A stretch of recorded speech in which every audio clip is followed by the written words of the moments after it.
Good afternoon. Welcome back to Passionate World Talk Radio Network, a wholly owned subsidiary of Global Media Network, LLC. Educate, enlighten, entertain. And on this episode of Lest We Forget History, I want to remind everyone that Venezuela wasn't the first time that America went where they really shouldn't go. And it's an article from USA Today by Chris Kenning, published January 4th, and the title is What's Next in Venezuela? Panama Raid That Ousted Noriega Offers Clues. So, you should know this isn't the first time that this has happened. The United States is beginning to build up a repertoire about sticking their noses where they don't really belong. Yes, my comment. However, gunfire did erupt in the streets of a Latin American capital, and the U.S. military troops invaded by helicopter.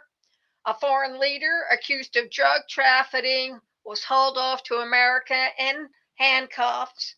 On January 3rd, our current administration captured President Nicolas Maduro, which bore some familiar echoes to the invasion in 1989 by the United States of Panama that ousted military strongman Manuel Noriega and marked the most direct U.S. intervention in Latin America.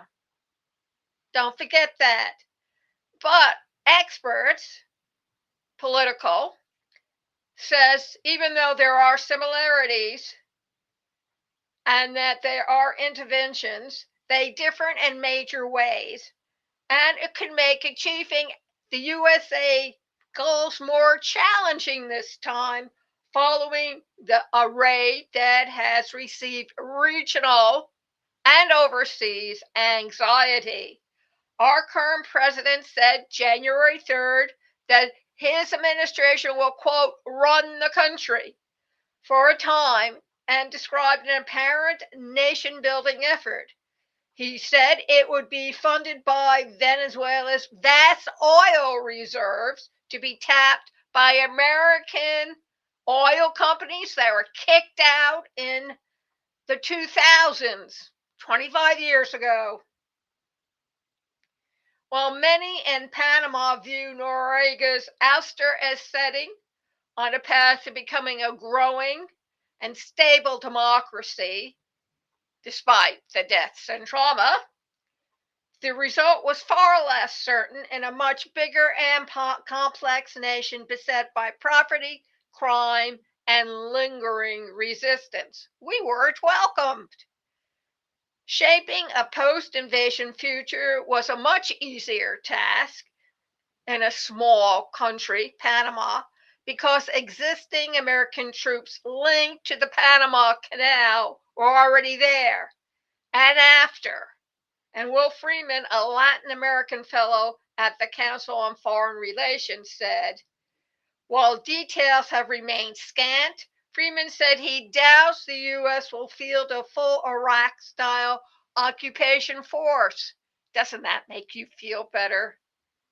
This is not going to be so simple in Venezuela, he said. One, it's not even likely that we'll get to democracy. And two, many of the problems that were there with Maduro are going to remain: cartels, drug trafficking, human and sex trafficking. And our current president announcement of the raid came exactly 36 years after U.S. took Manuel Noriega into custody. So I was off by 6 years.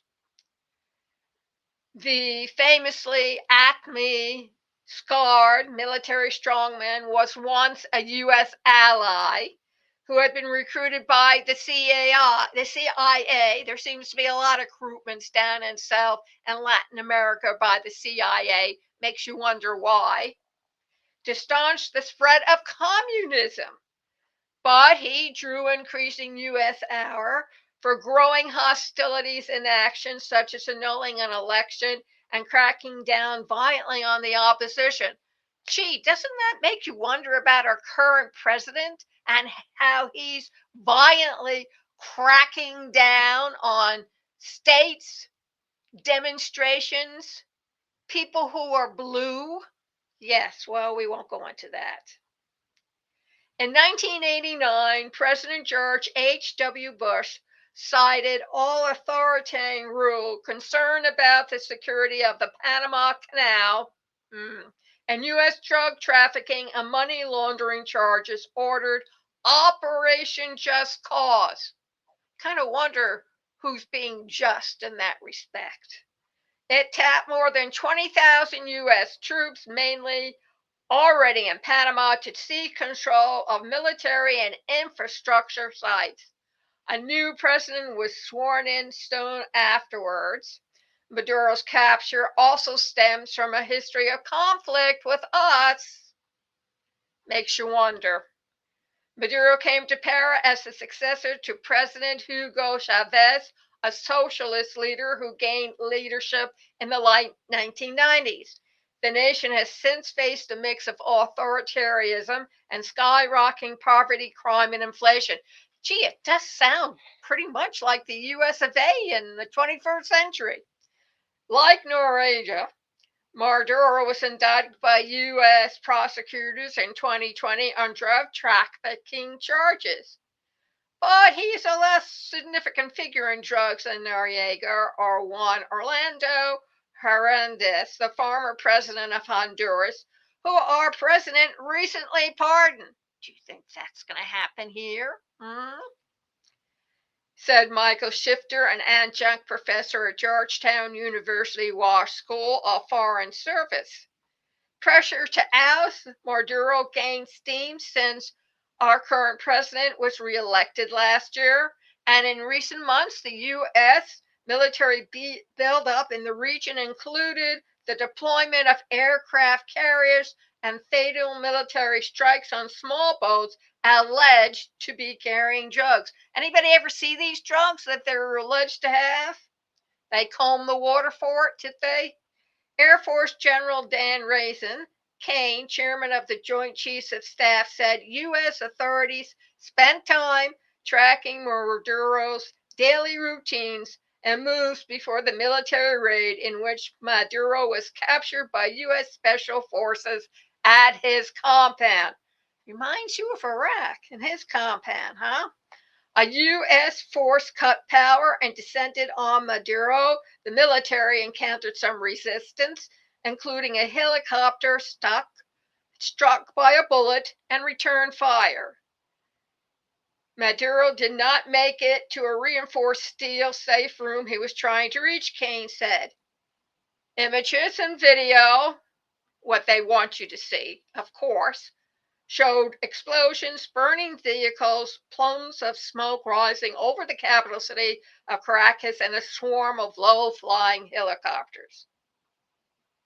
By night, as everybody knows, Maduro and his wife, Celia Flores, were in New York, where he stands accused of trafficking in cocaine during a 25-year career in public posts. 3 decades earlier or more, Noriega also tried to slip away, driving through the streets to evade capture and eventual hiding in the Vatican embassy on December 24th. Surrounded by U.S. forces who couldn't storm the Vatican, the U.S. military blasted constant music by Alice Cooper and Black Sabbath on loudspeakers, according to official accounts.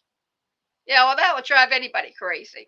He surrendered on January 3rd, 1990.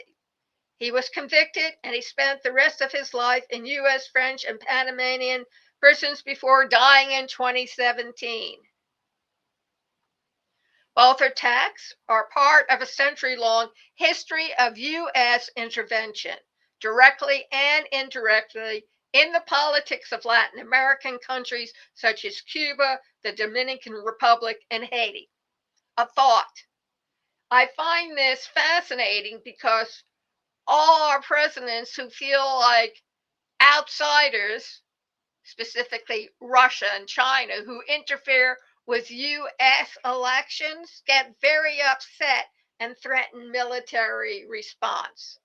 Is that so different from what we're doing in Latin America and South America? In the 1950s, for example, the U.S. sought to remove Guatemala's democratically elected president amid land reforms that were affecting the U.S. based United Fruit Company's exploitative labor practices. The U.S. helped install a military dictatorship whose policy eventually triggered a civil war and led to mass human rights abuses during which more than 200,000 Guatemalans were killed or forcibly disappeared. Well, we're not the only country who does things like that. During the Panama invasion, at least 514 Panamanian soldiers and civilians were killed. However, some local reports have put the figure at double that amount. 23 U.S. military personnel were killed, and the event was viewed by critics as another example of the U.S. ignoring sovereignty. It only works when the United States is threatened with sovereignty. So go over to passionworldtalkradio.com/blog.